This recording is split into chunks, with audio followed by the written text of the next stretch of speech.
Dinas Pemuda Olahraga Sulsel dicecar pertanyaan terkait pembangunan Stadion Matoanging. Di rapat kerja dalam rangka pembahasan Ranperda tentang perubahan APBD tahun anggaran 2022 di Komisi E DPRD Sulsel pada Jumat sore 23 September. Hampir semua anggota fraksi yang hadir mencecar pertanyaan kepada Kadispora Sulsel Andi Arwin Asis terkait Stadion Matoanging. Tanggapan pertama dimulai dari anggota DPRD Sulsel, Riswayanti Muin, yang meminta penjelasan terkait apakah tahun ini bisa merealisasikan tahap pertama dari pembangunan stadion. Politisi PDI Perjuangan ini mempertanyakan kendala yang dihadapi sehingga pembangunan stadion selalu tertunda. Kalau pemerintah memang punya goodwill untuk mewujudkan Stadion Matoanging, loh kok kenapa sampai sekarang tertunda sedemikian lama?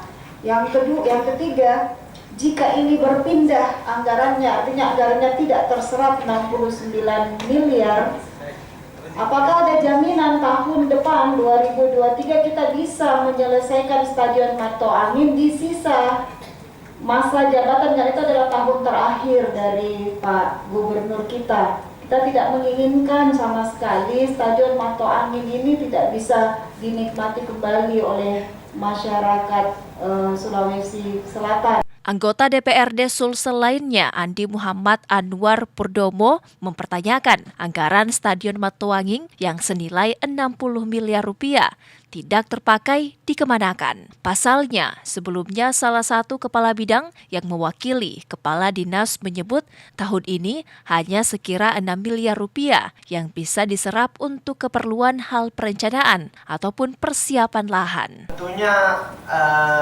mau dikemanakan dana yang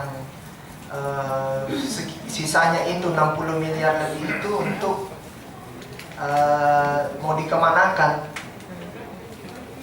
Kalau kemarin di rapat paripurna sudah banyak yang mengusulkan untuk pengalihan dana itu, tentunya Dispora sendiri saya mau dengar, dan di sini banyak media, apakah betul dalam hal ini Dispora hanya mampu menyerap dana 60 sekian miliar itu, hanya 6 miliar yang mau diserap pada tahun 2022.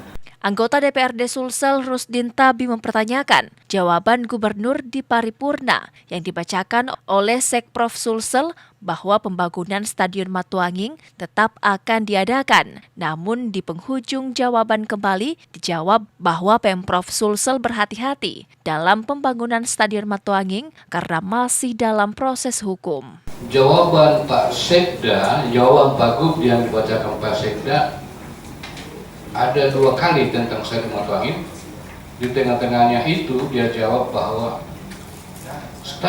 pembangunan Stadion Matoanging tetap akan kami adakan. Di penghujung kalimatnya Pak Sekda lagi mengatakan untuk pembangunan Stadion Matoanging itu kami lebih hati-hati lagi mengingat ada kasus hukum. Senada dengan Rusdin Tabi, anggota Komisi E lainnya, Syaharudin, minta pandangan Kadispora terkait jawaban gubernur atas pandangan umum fraksi yang dibacakan oleh Sekprov Sulsel di paripurna DPRD Sulsel beberapa waktu lalu. Hal lainnya, politisi asal Enrekang ini meminta jika dana stadion ingin dialihkan, jangan dialihkan keluar dari bidang Komisi E. Mungkin tidak apa-apa, dibuang saja pendapatnya. Toh kalau umpamanya ini barang seperti tadi yang disampaikan Pak pembicara terdahulu, kalau dia menjadi siswa ya juga saya tidak minta juga kepada Kadis, saya minta juga kepada anggota badan anggaran yang ada di komisi ini, jangan dibuang ke tempat lain dulu. Kalau menjadi ini Pak, gunakan juga di dalam komisi ini. Kan begitu kira-kira ini supaya dia bagus. Politisi Partai Demokrat Sele KS Dale mempertanyakan kenapa tak dijadikan Stadion Matoanging sebagai proyek multi-years. Menurutnya, jika dulu saat era Gubernur Nurdin Abdullah di awal-awal memakai skema dana pen, maka Stadion Matoanging sudah selesai dan sudah lebih dulu diresmikan dibanding Stadion JIS di Jakarta. Dan itu tadi ada ruang kebijakan yang Sesungguhnya secara maksimal mestinya kita dorong untuk mendorong menjadi multi-years. Tapi sayang, itu pun juga kita tidak lakukan. Seperti yang diketahui, Stadion Matoanging untuk tahun ini sudah dipastikan tak bisa dikerjakan mengingat waktu yang sangat mepet. Hairudin, Fajar TV dan Fajar Radio melaporkan.